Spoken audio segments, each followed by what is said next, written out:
On our first class trip to Camp Nagila in the fall of 2022, Shoshi said nothing about her concerns about food. She insisted everything was fine, avoided my questions, and ate from her gallon-sized bag of pasta that she brought from home. This was the Shoshi I met at the beginning of 7th grade.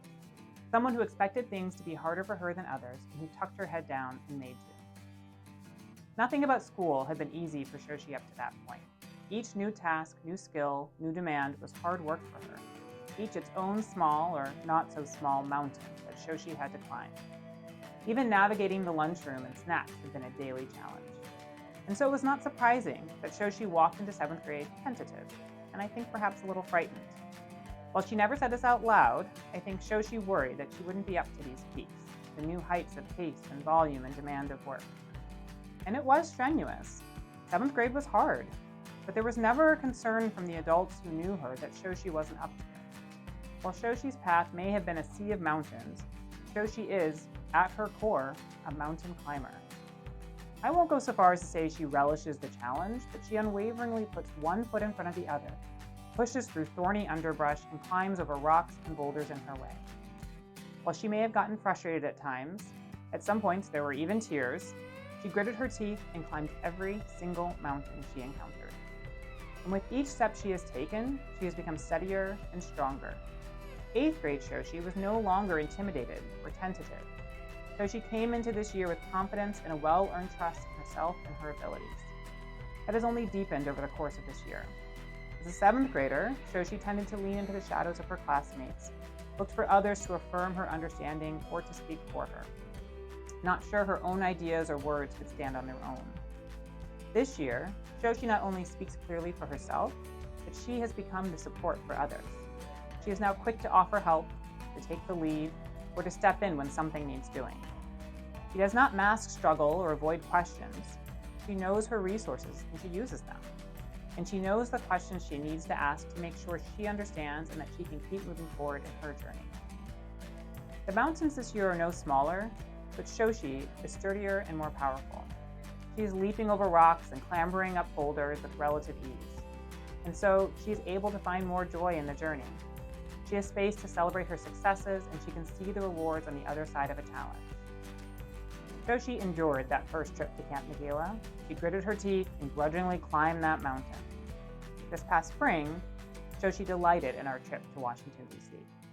Rather than a covert bag of pasta, Shoshi advocated for a pre-trip meeting about food, prepared her own meals, and facilitated a balance between her own inclusion and the experience of her classmates.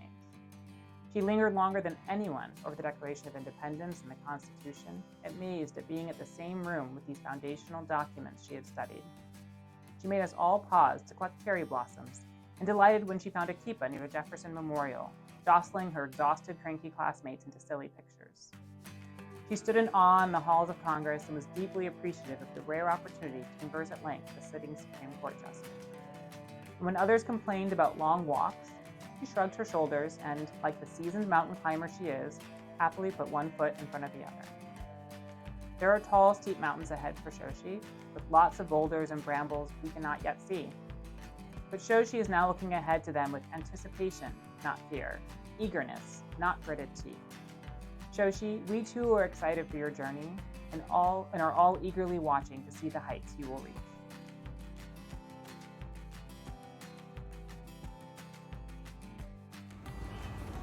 I've been at Akiba for 9 years. As I look back at my experience, I realize how special it's been.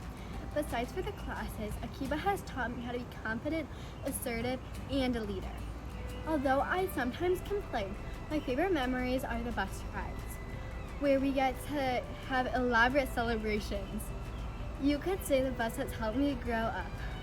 I guess getting married and divorced 10 times can have an impact on you. I love starting and ending my day on the bus rides and laughing with my friends. In high school, I will really miss that and think about it every day. As I go into high school, I feel prepared. I'm just not ready to leave Akiba yet. I'm going to miss all the overnight and field trips and the amazing people. Thank you to Ms. Cole, Jamie, and Iris for teaching me in kindergarten and for introducing me to Akiva. Thank you to Miss Roden and Miss Friedman for teaching me all the states in first and second grade. Thank you to Mr. Essie for teaching me about the world in third and fourth grade and for helping me learn math in physics. It was really fun. Thank you to Miss Ratfeld for being a great science teacher. Thank you to Miss Lily for teaching me all about the Greek gods. Thank you to Mr. Golden for helping me in math. Thank you to Miss Chipman for preparing me for high school. Thank you to Miss Claus for letting me play rat-tat-cat with you every day. Thank you to my buddies Aiden and Aviva for always giving me great energy when we play together. Thank you to the girls basketball team. I made so many great memories with you this year. Thank you to Tova for always laughing with me.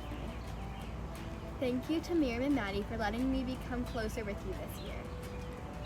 Thank you to Mara for being my first friend at Akiva and still being my friend at Akiva. Thank you to Golda for always being there for me. Thank you to Asher for always wanting to play with me. Thank you, Hannah, my sister, for first showing me around Akiva and getting me used to it. Thank you to my mom and dad for always believing in me. And last but not least, thank you to the class of 2024.